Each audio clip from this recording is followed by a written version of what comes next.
Sister didn't invite me to her wedding but invited all my friends, so they showed up in wild outfits as payback for not inviting me. My sister Maya and I have never been close, but what she did was beyond petty. She was marrying her college boyfriend Derek in this fancy destination wedding in Cabo, and somehow managed to get contact information for my entire high school friend group. Here's the thing, Maya barely knew these people. We went to completely different schools after 8th grade, and the handful of times she'd met my friends at family barbecues or graduation parties, she was pretty dismissive and rude to them. She'd make comments about how immature they were, or roll her eyes when they'd joke around, but apparently she decided to invite my whole crew. I'm talking 20 people I'd known since childhood. Jake, Sarah, Mike, Emma, even my ex-boyfriend Tyler from junior year, who she'd called a waste of space to his face. They all got these gorgeous, expensive-looking invitations with gold foil and everything. I found out the most humiliating way possible, through Jake's Instagram story. He posted a picture of the invitation with the caption, why would your sister invite me to her wedding but not you, with like 12 question mark emojis. My phone started blowing up immediately. Sarah texted asking if we'd had some huge fight. Mike called asking if it was some kind of joke. Emma sent screenshots of the invitation, asking what the hell was going on. I was mortified. I hadn't even known Maya was sending out invitations yet, let alone that I wasn't getting one. When I finally worked up the courage to call Maya and ask what was going on, she got this icy tone and said, I wanted people at my wedding who actually support me and want me to be happy, not someone who's always been jealous and tried to sabotage my relationships. Jealous? I literally helped her plan her engagement party 6 months earlier. I spent my own money on decorations and stayed up until 2 a.m. making centerpieces. I'd been nothing but supportive of her relationship with Derek,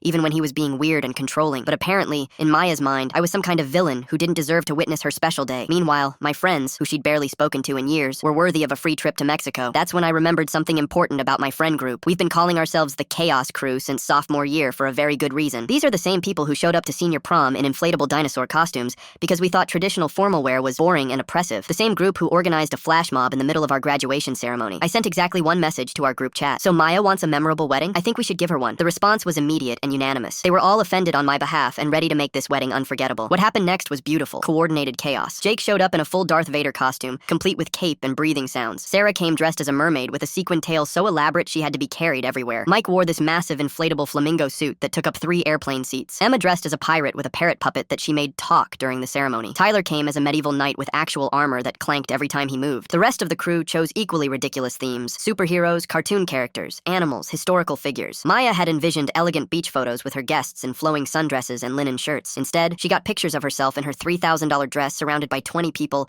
in the most outrageous costumes imaginable. The best part? They all acted completely normal, like showing up to a beach wedding in costume was the most natural thing in the world. They gave sincere congratulations, posed for photos, and participated in all the reception activities while fully committed to their characters. Maya's face in the wedding photos tells the whole story. Pure horror mixed with the realization that she'd played herself. She couldn't even complain because technically, they were the guests she'd specifically chosen to invite. She hasn't spoken to me since, but honestly, those wedding photos are legendary, and my friends proved they're ride or die. Maya got exactly the memorable wedding she asked for.